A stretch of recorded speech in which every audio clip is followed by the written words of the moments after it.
We really need more female-led isekai animes out there. Hello, and welcome back to another anime hot take. And what I'm saying here is I don't want more isekai anime. We have enough of them. There's about a dozen made every single season or so. The market is fully saturated. Please stop. But if they're going to insist on feeding us this slop, at least let it be female-led slop, you know?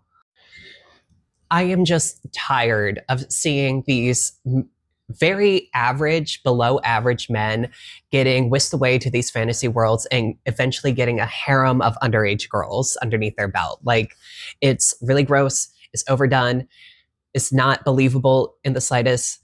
And that's working within the constructs of a fantasy anime. Like, it's still not believable that this really plain, bland, vanilla toast dude is bagging all of these girls. It's just not possible. It's never going to happen.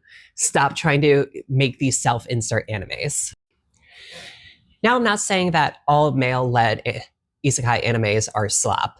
There are some really good ones out there, like The Time I Got Reincarnated as a Slime has a really great storytelling. The Rising of the Shield Hero is pretty good. And then, of course, there's Tsukimichi Moonlit Fantasy and Konosuba, which are amazing comedy animes that are very self-aware of their status as isekai animes in an oversaturated market. But the female-led isekai animes are just a step above because they don't follow these same overplayed tropes that we see in the male-led isekai animes. None of these girls are getting weird harems, okay? Except for maybe her. But it's less of a harem and more of she's literally making a family for herself. And then there's maybe only 10 at the most female-led isekais, so the market's not that saturated with them. And they explore different stories than the male ones.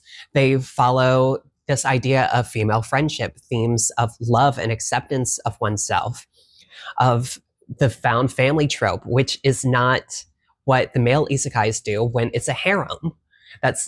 They aren't compatible. They aren't interchangeable themes. They are very different. One is very wholesome and very great and inspires a bunch of people to go out there and find their friends. Other ones are just self-insert jerk-off sessions. But that is my rant for the day. If you have any recommendations for female-led isekai animes, let me know in the comments below and let me know what you think about this whole thing, because I think that there is a discussion to be had here between the difference of male-led and female-led isekai animes, and I want to see more people talking about it.